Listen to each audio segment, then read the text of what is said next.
So I know that, well, let's just take Earth as the center, and then I have some object here, a satellite orbiting. I know there's a force due to gravity pulling on this, and the force due to gravity going this way. This will cause the Earth to wobble a little bit.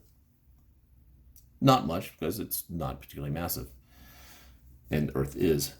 But I know that this force due to gravity is G, mass 1, mass Earth, mass satellite over r squared, the orbital radius squared. But it's also equal to mg. We've been using that before, so that would be mass of the satellite times the acceleration due to gravity. And you could look at it as the weight of the satellite, but that's really sort of misleading. It is the gravitational pull. The reason why we tend not to use this when we are dealing with satellites or dealing with outer space is that G is not necessarily an easy thing to figure out. So we do have a formula that we can use for this. So mass of the satellite cancels out, and so we do have acceleration due to gravity is G, mass of the Earth over r squared.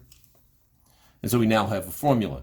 So if I have radius of the Earth, and then I'm looking at a spot, basically, let's say the satellite's the radius of the Earth away, then I can find the acceleration due to gravity. So the radius of the Earth is about 6.4 times 10 to the 6th meters, roughly. I think 6.38 is a little bit closer, but good enough for what I'm doing right now.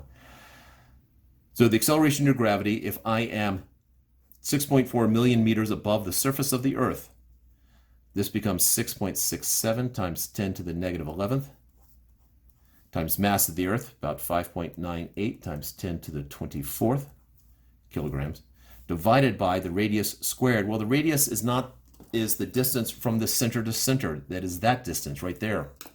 So it is going to be twice that. So 12.8 times 10 to the 6th squared. And sort of have some sense right now of if I know my acceleration of gravity at the surface is about 9.8 meters per second squared. But if I am that far out, what will it be? Well, 6.67 E11 negative, enter 5.98 E24 times 12.8 E6 squared divided by, and it's about 2.434 meters per second squared.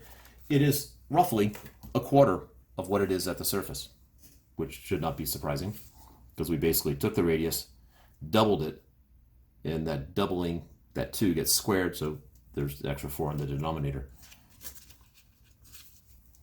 But that would be the acceleration due to gravity if something were orbiting that far above the Earth.